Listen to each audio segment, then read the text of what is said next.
Hey, everyone, we started early, which is good, right? This is a good thing. We have Tobin Templeman, Grant Farmer, John Hudson, and Simply Secular Dave. Hope you all doing well Good today. morning. Yeah, it's been a good. John Hudson and Simply Secular Dave. Oh, is that me? Hope you all doing well Good today. morning. Yeah. All right. It's been a good Hudson and Simply Secular Dave. Somebody has the stream on? Wow. Is that me? Hope you all doing well today. morning. Yeah. Hold on. Secular Dave. Hold on. I think that might be me. Wow. Is that me? I think it's me. Hold on. Yeah. Okay. Wow. All right. There we go. There we I go. learned something every day with you guys, man. I'm not here with computer Simply literate. Secular Dave. There's like an infinite regression of my voice and Simply Secular Dave at the same time. Did that feel really creepy to the rest of you? Yeah.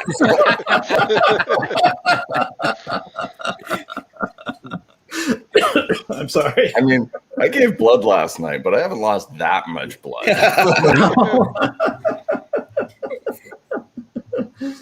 What's up, Jesse Bear? So what are you guys up to today? I was going to go play in the dirt, but it looks like I'm going to have to play in the mud with all the rain I got. Oh, wow. I love that.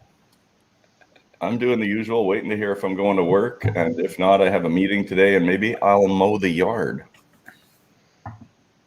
You know, I just hit, I was making an application out for another job because I'm doing part-time right now. I'm thinking about doing another part-time job. And, you know, I went through Indeed, and tell me if this is like an old guy thing, is that, you know, they sent me an email back and they're like, oh, just make out this form. And on the form, it's like, give us your social security number. And I'm like, you know, I feel like I need to talk to a human being before I give my social security out, you know. What killed me about looking for work is I get this, I'm over fucking qualified. Yeah, well, I don't tell people how qualified I am, John. I mean, that's hard to imagine. I'm pretty proud of 40 years experience, though, you know? Oh, yeah, sure. I don't know. Dr. Professor, Pastor, Scientist Andy Catnard is overqualified for everything. Well, this is true, my friend. This is true. I don't know. That Catnard's everywhere. I'm drastically underqualified.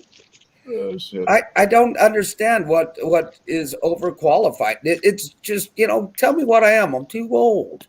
You know?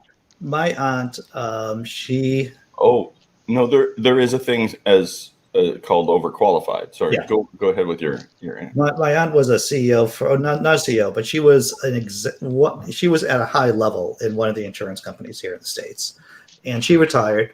But she still wanted to work. She was, you know, an older Scottish woman from the Highlands, basically, and so she did not know how not to work, and so she just became just a regular worker at a local insurance company, right? A one-person deal, and she at no point ever told her boss everything she knew about the business, because she was afraid of this dude would just give her all the work and basically just go out, you know, drinking during the day. So yeah, it's about setting expectations, I think, for some jobs. There's also another element to it, being a person who has hired people in the past and understands that. And on Indeed, not every one of those ads is legit. So if they ask you for your social insurance number or your number in the USA, don't give it out, not until you've met somebody face to face. Yeah, dude, exactly. And that's what I was doing in between the shows. I'm like, oh, I'll just make out this form really fast. And it's like, you know, I can't do that. I'm not giving out my social security. But what employers are concerned with is if somebody comes to them and they're using that job as a stopgap measure to look for better work. Mm-hmm. Like if they've been making $45 an hour and you're offering $30, well, 30 will pay the rent for a couple of months until you find another $45 an hour job, right? So they don't want to hire someone and train them because that's quite an expense. Like human resources is one of the largest expenses to most small businesses. Yeah. So they don't want to hire someone and train them and have them 2 or 3 months down the road say, oh, you know, I got offered $10 an hour more. You can meet it or I can go somewhere else. Right. Mm-hmm. So there is such a thing as watching out for someone who is overqualified, or specifically overqualified outside of the position that you're hiring them for. If you're hiring someone to be a truck driver for $40 an hour and they're an IT guy at $60 an hour most of the time, you're pretty much assured that they're going to drive until something better comes along and they're going to abruptly leave. Yeah.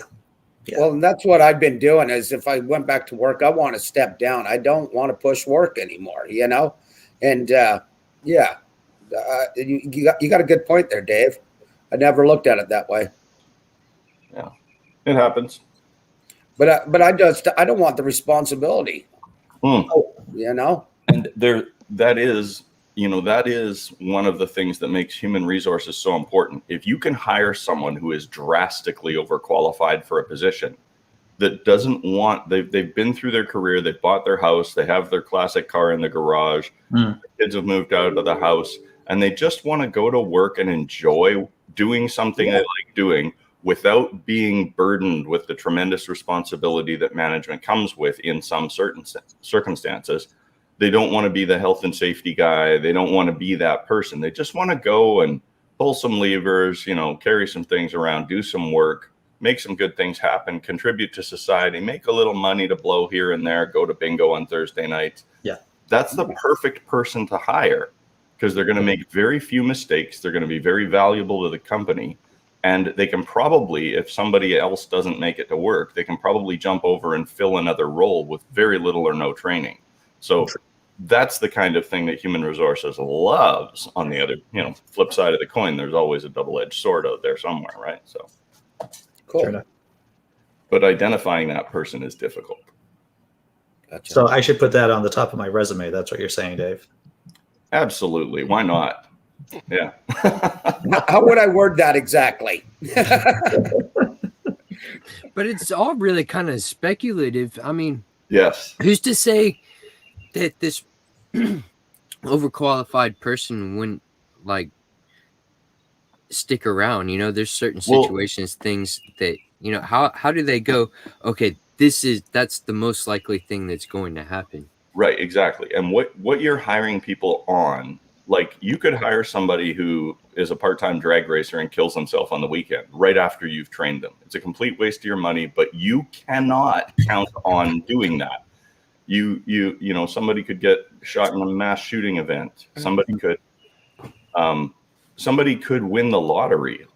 You just don't know what's going to happen 2 weeks away. Your human resources department is trying to make the best decision they can make given the information they have today. That's it. That's all they're doing. A secret that I've found that I shouldn't divulge as a manager is I look for overskilled and underqualified. Yeah. Anybody that you can hire who can do Talk about that, Sammy. I'm curious about that. How does that work? Yeah. People who you can see the potential and give them the opportunity to use that potential to your benefit, usually. When someone doesn't realize the potential that they have, or hasn't had the opportunity to get the qualifications, but the skill set's there, or the potential to get the skill set. People like that, if you look after them, it's better than finding someone who already has the qualifications and the skill sets and comes in, ready to bargain a price and I would agree that being able to find undervalued.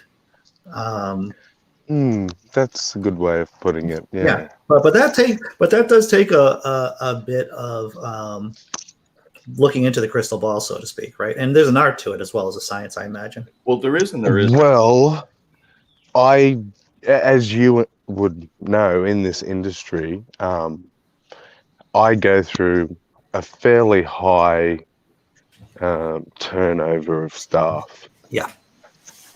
Unfortunately, I don't want it that way, and I do have lots of staff who have been around from the start, Right. as well. But yeah, you do tend to see an awful lot of people come through, whether that be because it's not for them, they can't do it, or they're on their way to somewhere else. Sure. I know a lot of places now are more concerned with adding a person to their office that gets along with everyone in their office, like compatible work situations. Oh, They're shit, I'm doomed. as concerned with that as they are with the qualifications, right? So, like, the last 2 jobs that I got outside of what I'm doing now, I was not qualified for. Like, flat out, I didn't have any accreditation. I'm self-taught at everything I did. And it took me less than 60 days to teach myself that company's system and do it in some cases better than any of their employees on site. So, like, they could tell by asking me questions, looking at my resume, seeing a portion of my work, that I was very capable, but I was completely unaccredited. Yeah. I've never been to a course for computers, for programming, for anything like that. Hey, I'm going to jump And off. see, I and- can hear my little guy coming up the stairs. So, All right, I'll Dave. talk to you John. guys later. Take care. Love you, Have a Joe. good day. Bye-bye. See, big problem and with you would. Sorry, go on, Grant. A big problem with this hiring system these days, from my perspective, is for a person on autism spectrum who doesn't do social interactions all that well, this fits in with the rest of the company kind of thing is like completely opaque and hard to even understand what is happening. And that's actually led to people with an autism spectrum being very much disproportionately unemployed due to that kind of thing. Mhm. So kind of frustrating for a person. But since COVID, that has rebounded drastically, because people who can sit at home in front of 4 or 5 computer screens and code away for 10, 11 hours a day and get stuff done faster than somebody sitting in their office talking to people around the water cooler and taking long lunches is a much better thing for companies. So there's a lot of companies out there that are taking advantage of that. Sure. Well, I get along with everyone as long as they get my sense of humor, which means I don't get along with anyone. I don't get along with Do you want to put a number on that? What percentage are we talking about here? I don't know. It's within the margin of error of the margin of error. I'll say that. Yeah. It depends if Biscuit's sitting on your lap, then you get along with everybody. That's why I was so happy with the cat being here. It's like, look, the cat kind of likes me. That cat obviously liked you. Yeah. Running around meowing. What are you doing? What are you doing? What are you doing? And this is the longest she's been up here while I've been doing the show too. So she might be making other appearances. Who knows? Yeah. Just got to get comfortable. They're just checking it out. Yep, that's right. I should bring treats up here. That's what I'm thinking. So to coax her. Have you tried Pounce? Those treats? We got something. I don't know what it is. When I've had cats in the past, I've used Pounce, and I always like the. I don't know what this is the international sign for. Maybe it's cat treats in the can. Yeah. Right. It's too confusing for masturbation, I guess. But the cat treats in the can have been an effective call for cats that I've in the past. So maybe I'll use that. Temptations. That's what we have. Yeah, those are pretty good. Temptations. Yeah. Those Pounce ones, though, they're like cat crack. Like, you can get a cat to come from blocks away. Yep. Sometimes if you shake the little Pounce container and you look down, it's not your cat. It's some other cat that's jumped in. So there's no cans, but maybe I can do some operant conditioning here. Oh yeah. And just and just figure out another audio cue for the cat with the temptations. Yeah. Well, that's what I'm going to be doing this afternoon, obviously. Yeah.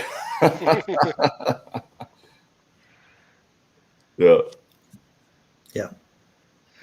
Has the girlfriend been training the cat to pull your eyelids open in the morning or anything like that? Or no, the cat has been. The cat woke me up this morning, which vacay Sammy. The cat was on the bed this morning at an appropriate time, waking me up. So I have no complaints about how my cat's been. The cat does seem to meow a lot once the girlfriend and I do go to bed. She seems to want to tell us that she has the whole house to herself and she's throwing a party. But that dies out pretty quickly. I'm not tired. No.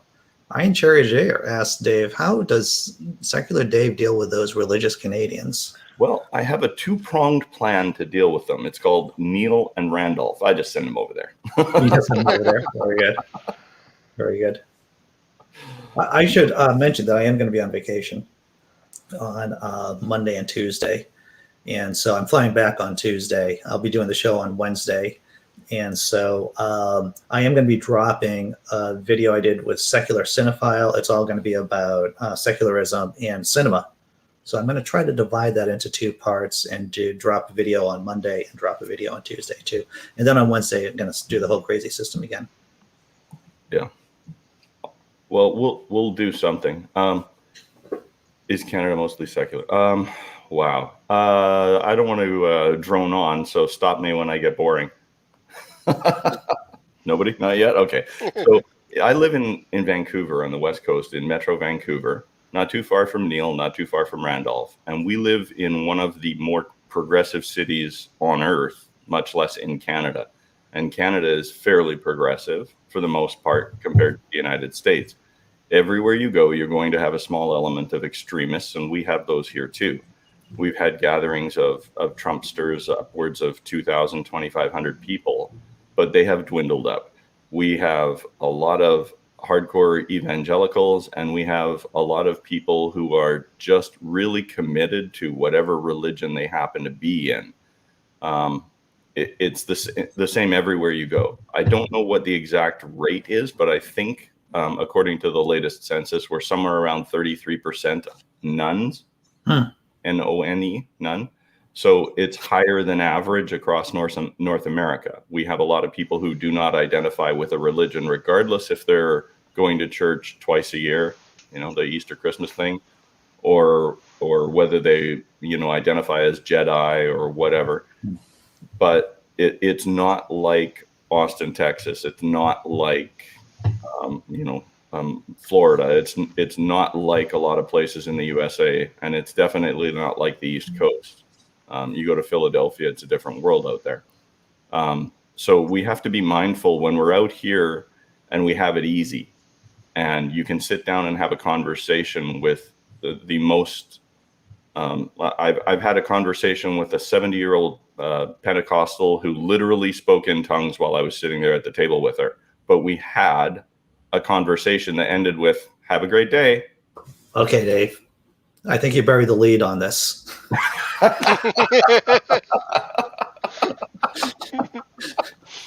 So thanks for pointing that out.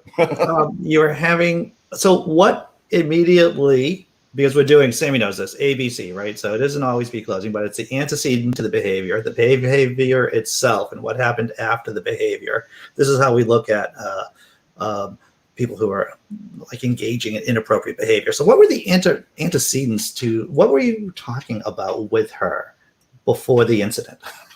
Well, she's actually a very nice person, but she is completely, like, if I've ever met anyone who was 100% indoctrinated into a religion, to the point where when I said, you're in a religion, and she said, "No, I have a personal relationship with God." And I said, "Does the church that you go to take tax exemptions under the religious architecture of the Canadian tax structure?" And she said, "Yes." And I said, "That makes you a religion." So, we were having a conversation, and she likes to bring up the "I'll pray for you" and the whole thing. And somebody said, "Hey, did you know Dave's an atheist?"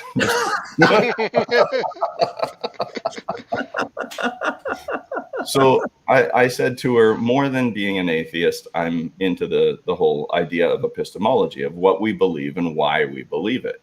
And that's when we got into the whole not in a religion, personal relationship with God. God saves everything. Jesus is wonderful.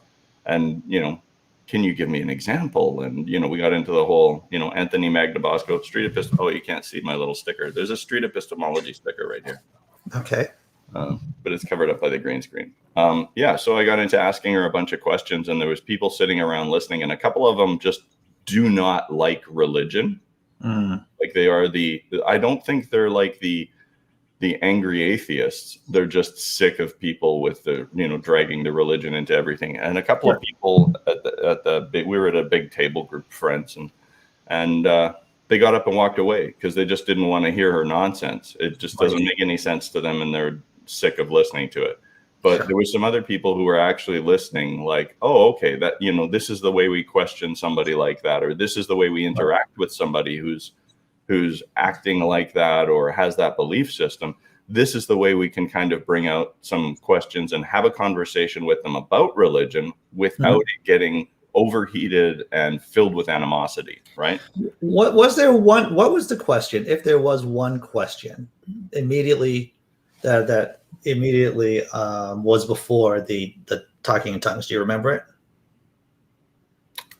It was all about that whole idea of a personal relationship with God, and how God will speak to you if you truly pray the right way at the right time in the right church with the right thing, and then verbal diarrhea. Right. And how long did the talking in tongues last for? Well, then the first one lasted about, I don't know, 6 seconds, 7 seconds. And then I said to her, do you want to talk about Glossolalia? And she said, what's that?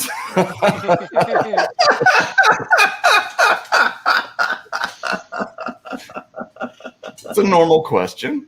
That's, I don't want to hold that against her, but I wanted her to understand that scientifically there has been investigation into this. And I said, if you'd like, I could send you a couple of studies that you should probably read on this. But, the way that the brain shuts down and the language center of the brain shuts down. And you're basically, if you were listening to music going la, la, la, la, la, la, la to the music, that's exactly what your brain is doing.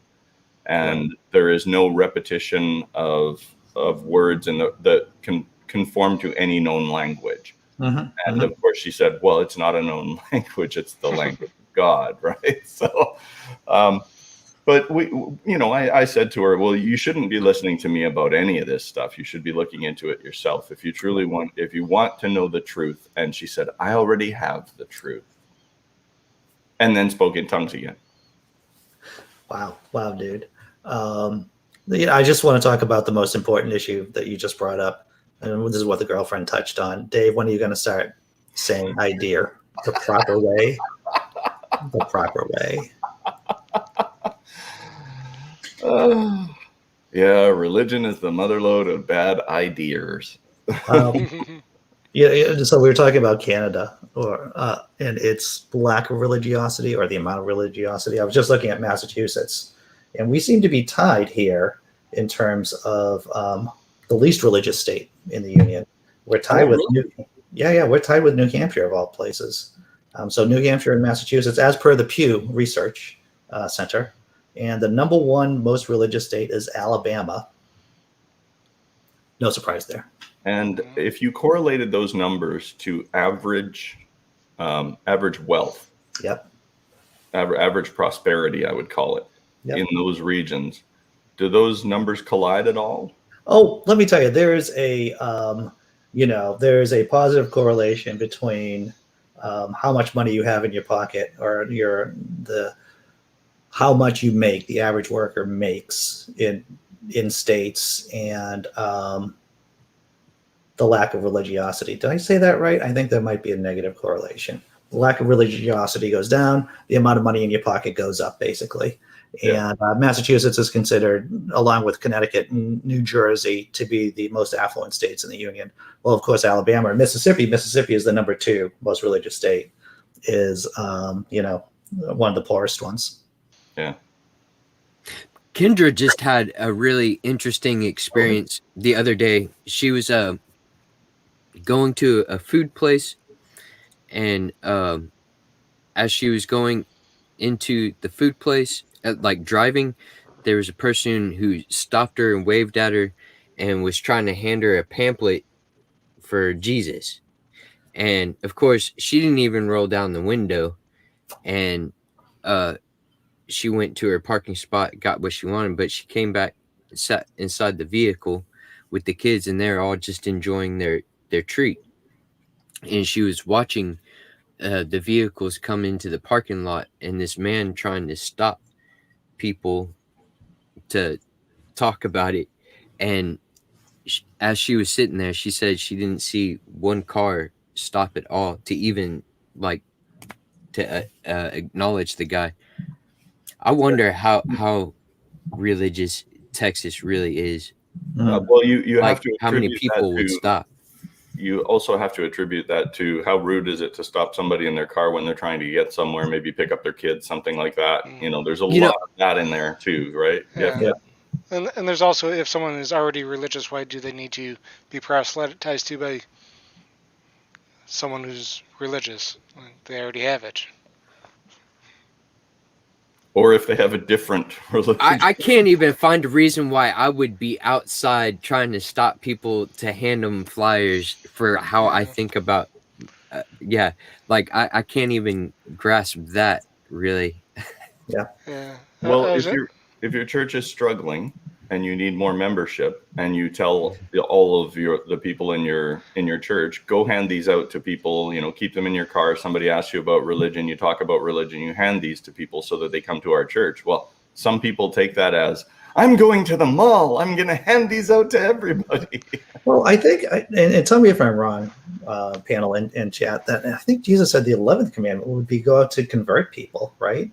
Would be to go out and to convert people. So I think, while Christians or Baptists, I'll speak as past Baptist, didn't take a lot of those 10 commandments seriously. I'm looking at you, second commandment, not making graven images. Some sects really do take the go out and proselytize thing pretty seriously. Yeah. I was sitting at McDonald's one time when a guy approached me and started talking to me about his church that was not that far from the McDonald's, trying to convert me. Basically ended with him praying over me, and kind of awkward, but whatever. Praying over you. Wow. Yep. That's weird. And at McDonald's, I can just see the whole scene now. Yeah, I was sitting in the middle of McDonald's and talking to him. I was like, he asked if he could pray for me. I was like, knock yourself out. Instead of knocking himself out, he prayed over me. Dragons of Genesis made an interesting point, which is in America we're hanged and crushed, not burned.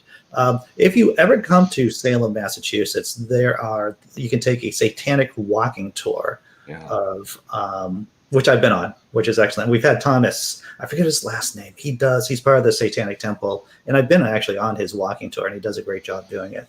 There was one person who was accused of being a witch, and he refused to admit that he was a witch, and he did to the very end. So they were crushing him. They had him just putting stones on a board over his body. They had him strapped down, and he's like, "Put on more stones." Defiant to the very end. Yeah. The Great Commission. Thank you, Dragons. Famous last words of more weight is a classic one.